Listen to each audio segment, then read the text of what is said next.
Hi everyone, welcome to my channel. I am Sheena Ferocious. I am a shameless art school sellout turned successful IT professional, and the goal of this channel is to celebrate the ferociousness inside us all. And I do that different ways. Today I'm just gonna give an update on my life and maybe also talk about the direction of my channel and whatever other things pop into my head. I normally do makeup on this channel. Today, I'm not going to be doing any makeup tutorials. Okay, so let's get into it. Where have I been?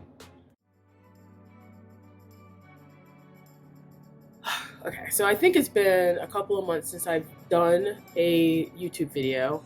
And the reason why is that there was a couple of things happening. The first thing is that I kind of got bored of doing YouTube videos, and I haven't even been doing them that long. I know when I used to watch YouTube videos, I always thought it was weird when people would say that they were taking a break or that they no longer were inspired to do videos. I'm like, what are they talking about? Especially if it was their job, I'd always be like, what in the world are they talking about? But I think for me, obviously, my intention was never to make money off of this channel, and I mean, it'd be nice if that happened, but I'm not trying to be a YouTuber professionally. I don't think it's even something that you can aspire to be in this day and age. I kind of did this because it was a hobby and I wanted to meet people, and it just became a little obvious to me that the work that I put into my videos and editing them and all this stuff and the views I was getting just weren't corresponding with the effort I was putting in. And I have so many things going on in my life right now that I'm not going to spend a significant chunk of my free time doing something if there's no return on investment.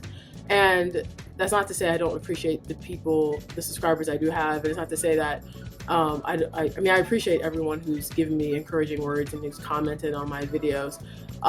It's just that, like, for me, I had to really reevaluate the time I was putting into doing this as a hobby and just the return, right? If I get more response and more interest, then I'll make more videos. If I get less interest, then I'll make less videos. So it's more like that. It's not to say that I'm going to be disappearing or anything like that. It's just to say that, like, it doesn't make sense for me to be spending 15 hours a week filming and editing, which I was easily doing, and then only get like 20 or 40 views. That doesn't make sense. And that segues into some other things. My personal life got really hectic over the last couple of months. And mainly I was settling my mother's estate, which I'm still settling. I had to work with the IRS. I'm still working with the IRS to pay her back tax. Excuse me, to pay her back taxes. And for me, it just, I need to focus on that because that was a lot of back and forth. COVID really just put a damper on everything. Like, I mean, for everyone this year, I mean, it's not just me, obviously, but like any type of anything you're trying to do with the IRS, any government activity you're trying to do, whether it's the DMV, whether it's, I'm sorry, my air is on, I have to turn I mean, I know it's winter in Chicago, but it's like, it is hot in my apartment. They up the heat and I don't control the heat, and I don't want to open the window, so bear with me. But like the DMVs in Chicago, they closed most of them, and there were lines wrapped around the DMV. So of course my license expires this year, and so I had to get that re-upped. So, and I need my license so I can sign away on certain things and I have to go in person to the bank, and because I have an estate account and I have to show them my identification every time. So obviously I need a current ID, and then like getting all the car stuff situated. I needed a current ID. I'm messing with titles and transferring and all that stuff. So it was just a lot of things through the mail, and it was like taking forever. And then, people would lose things, or they would not do their job, and I would have to call them and follow up with them and say, are you going to hit that button? You know, how many more weeks do I have to wait for you to hit a button and say yes? So it was things like that where I just needed to be focused. And I'm sure some other things I can't remember right now. So also, I ended up leaving my company. So I'm no longer with the company that I was with, that the mortgage bank. I'm no longer with them. And that involved, it was a conscious decision. So I literally was interviewing, and that took up time. And I was interviewing and also trying to sell the estate. So all of that together was very intense. There were times where, and like, mind you, I'm interviewing for like senior management and director positions. So it's not like you just come in and wing the interview, and it's not like you come in and you just do 1 or 2 interviews. I mean, when any leadership position, they're interviewing you at least 5 times. And they're also sometimes making you prepare a proposal, which for a few of the companies, I had to prepare a proposal, present it to like executives. So it was like crazy. So yeah, I mean, like, and I'm doing that outside of work with the little time I do have. And then on top of that, my job got super hectic, which I was going to leave anyway. But when it got super hectic, it just motivated me even more to like get the hell out. Just all kinds of weird stuff started happening towards the end of the year. And I think, sorry, my nose always runs when I do videos. I apologize. There was just a lot of things that was just happening towards the end of the year. Like, it was wild. Like, just wild. Like probably around, I would say, maybe September, October, I started noticing just weird stuff was happening at my company. And I've worked at my company for 7 years. I've always loved being there. What kept me there really was the work-life balance. To be quite honest with you, it was like really good work-life balance. You could work from home. It used to be up to 3 times a week, and then they reduced it to twice a week. And then like, you know, the workload wasn't too much. It was a small company. You could wear many hats. If there was something that you were good at and you just raised your hand, people would just give it to you. So it was just like a great environment to be a part of. Yeah, it was a relatively small company, and I just liked the vibe. And then over the years, things started happening. Like, as we started growing, what happened was we became very top heavy when it came to management. I don't know what was going on with that. It was just a lot of managers, not a lot of workers. And on top of that, a lot of the leadership didn't earn their position. It was some cronyism going on. So people kind of just got promoted because they had been there a long time or because they knew someone. And so then we would create management positions for people. And so we had all these like senior managers who weren't really doing much. And so what ended up happening is that like, it's just the leadership kind of started falling apart a little bit.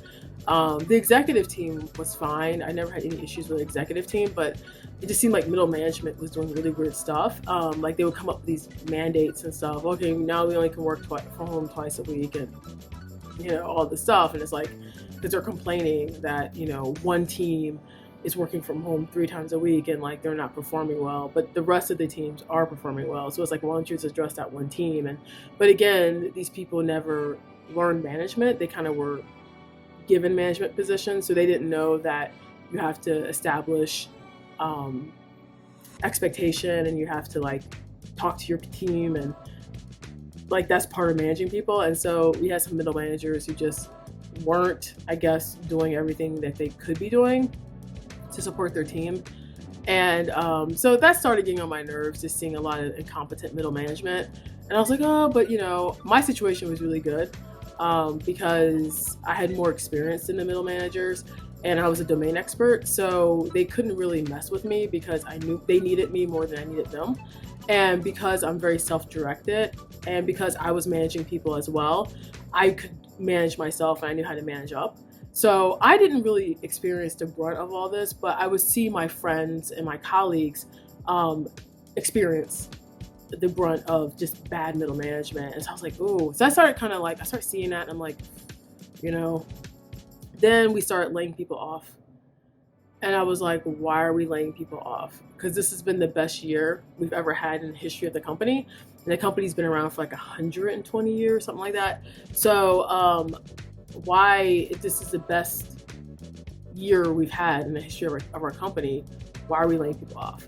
And then come to find out that the IT department was mismanaging money. And again, this kind of goes to incompetent management. And again, I'm not trying to be rude or anything, or I'm just being brutally honest. Like, I just think there must have been some, cause we had a lot of new middle managers, we had some new senior managers, and this is kind of weird that the year that we have all these new managers is the year that, like, we're mismanaging things, like, like we're running out of money all of a sudden, and this is our blockbuster year. And like, and the company kind of hid it from people. And then it wasn't until they started laying off like departments of people that, of course, employees start to ask questions. Why are we laying off the whole entire, like, we laid off a whole entire financial department, and we laid off like everybody in that department, like everybody, even like the manager of that department had been there for like at least 15 years, and they just laid her off. And we're like, dang. I just started seeing the company like be really just overly conscious of money, and to the point where it was like we're nickel and diming things, and it's like we're a bank and we make billions of dollars a year, and we're like freaking out over a couple hundred here, a couple hundred there. And so I started seeing the writing on the wall. So I was like, well, I'm already looking. And then this is happening on top of it, where we're laying people off. Middle management isn't really the most seasoned. And then on my team, people started quitting. Just because of the work situation. I'm presuming because of the work situation. And again, like I mentioned, hold on, I feel like is it focusing? Okay. Like I mentioned, I didn't get the brunt. I think my colleagues got things worse than I did, when it came to just like the work environment. Because like I said, I manage people. I have a lot of experience. I have just as much experience as some of these managers, if not more. So for me, I was fine, but some of my colleagues were like young, and they didn't have a lot of experience, and they didn't know how to manage up, and I don't think they knew how to advocate for themselves. So our current manager, how do I say this? I think she was struggling. From a performance standpoint. And that's always a difficult situation to be in as a direct report when your manager is underperforming, because it affects you and your career as well. Hold on a second. Let me take these pills. I think this helps. So that wasn't the reason why I was leaving. It wasn't just because of that. I'll go into why I left in a second, but like these were things that were happening towards the end of the year, and I'm like, this is a sign that I really should be leaving as soon as possible and high. Because I was taking, like, really I wanted to leave a year ago, but I kept taking my time. It was just like, like I was saying before I left, previously what I was saying was that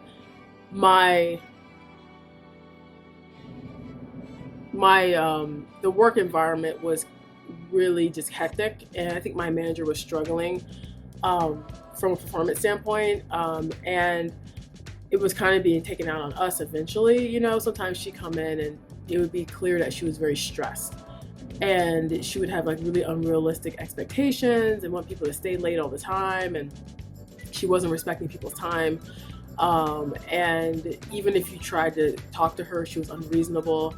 And so I think my younger colleagues, my more junior colleagues, I think they experienced more of that because they didn't know how to manage it probably.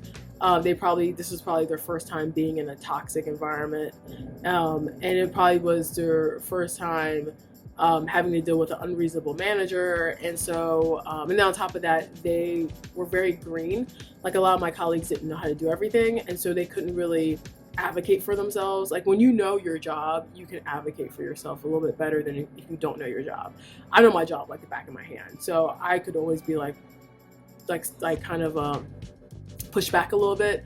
But anyway, so what I started noticing is that people started quitting. So we had like 3 people leave in like about, I want to say a month and a half, maybe 2 months, and then I left. So I was actually the 4th person to leave in that time frame as well. Counting myself, it had been 4 people, but it was I was the last person to leave. So like it was 3 people before me who had left. So the environment was already kind of crazy, and then to have 3 people leave before you, and then now it was just me. I was the only employee, and I'm a supervisor, and then it was my manager, and then we had a contractor who wasn't even really. They were a database person. They were there for a specific project that we were paying them money to do, and then they were gonna leave. Like they were there for a project, and then they were gonna program some stuff and then leave. And so what we had to do, because one person can't do everything, although my manager thought that one person could do everything, which kind of, I think, underscores some of the, I'm sure you could imagine our day-to-day when you have a manager who thinks one person can do 5 people's jobs, because our team should technically be 6 people. And so and she was like, she literally would give you 15 hours of work and expect it done in 2 hours. I mean, I'm not exaggerating. Like it was some scary stuff where it was almost comical sometimes. I'd be like, is she really serious? And so anyway, everyone quit. And so then it was just me left. Well, the thing that was so crazy was that I was negotiating another job. I had 2 job offers I was negotiating when the 3rd person quit, and I was like, oh my goodness, I'm gonna be the 4th person. But okay, so now I kind of told the story backwards. So why did I leave? If it wasn't all this stuff. I mean, again, this was like, the stuff I'm telling you was like the final nail in the coffin. But the reason why I left is because I just think I overstayed my welcome. It was a great place to work. I still think it is, depending on what you're doing and your skill level. I've been there for 7 years, and I'm a very driven and I'm a very ambitious person, and I have goals, professional goals, and I wasn't going to reach them if I stayed at the company. And that was because the company just was very small, and we already have too many managers anyway at the company, in my humble opinion. And so I don't think I would like whenever a management position did open up, there would literally be like 20 people in line waiting for it. And like, there's almost like a queue system, right? Like people would call seniority on stuff. They're like, well, I've been here for 15 years. So I should be next in line for promotion. And my company kind of honors seniority, which I don't personally think that's the best way to promote, in my humble opinion. But then also too, like, do you really want to be a manager of whatever that department is? Like, honestly, I really didn't want to be manager of my department.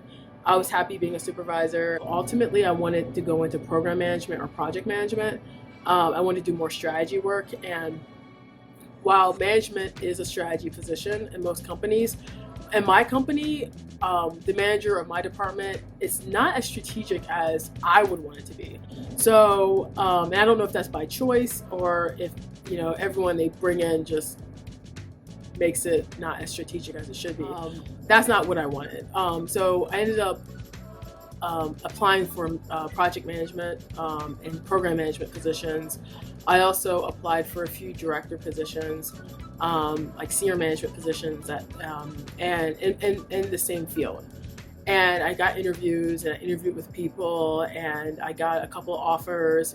I declined a few offers. But my point is that, like, I went out there and I just, I interviewed for some reputable companies. Mainly I focused on software companies, and I ended up getting an offer for a startup in a senior project management role.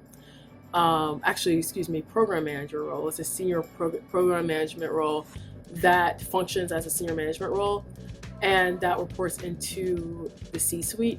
And also, I believe I have a dotted line to the board of directors. Amazing opportunity, and I'm being paid senior management salary. Yes.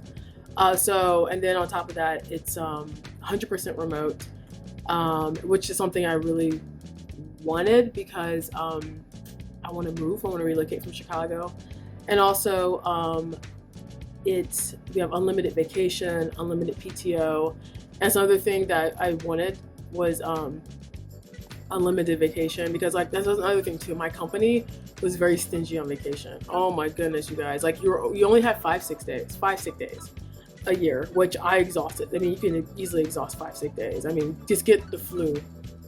There's all your sick days. You know, get a, I don't know, like get a migraine or something. And sick days are also a doctor visit that takes all day would be a sick day as well. Or if you had to get like a, I don't know, like a surgery, like a colonoscopy or something like that, that probably would be a sick day. So anything that would take you out for like a while would be considered a sick day as well. So you only have 5. So people were always working while they're sick, which was really problematic in the office. And management would say, well, go home if you're sick. We have PTO. And it's like, guys, we have 5 days. After people exhaust their 5 days, I mean, now you're expecting them to pay the company back. People are going to come to work sick. I mean, if you have the sniffles or you have like pink eye, but if you take antibiotics, I think it's antibiotics, I think you're only contagious for the first 24 hours. But still, you look contagious. So then people are looking at you like, stay away from me. How do I know you aren't contagious? You expect someone to take off every day. I mean, it's just like, it was crazy. And then like the vacation, that was crazy too. Yeah, I mean, I think this year is a testament of knowing, for me, knowing your value and knowing your worth and not letting anyone tell you that you're not worthy. Yeah, I'm just really excited to see what happens next year. And in regards to the direction of the channel, I have to think that through, what I want to do ultimately. I also been thinking about podcasting. I'm just trying to do something creative and kind of get my voice out there and just do something therapeutic and give back to society in some way possible, through my insights and my creativity and all these things. And so I have to figure out what I want to do when it comes to like social media. I don't know if I want to continue my channel or not. I mean, or continue it the way I've been continuing it. So we'll see. It just has to make sense. Whatever I do, I just don't want to spend hours editing videos and filming and then do all that work and then not have a personal life and then not even really see any like return on investment. So that's a little bit about me. That's a little bit about I've been going through the last couple of months. Thank you for watching. If you made it to the end, please like, comment, subscribe, and hopefully we'll catch you in another video soon. Bye everyone. Thanks for watching.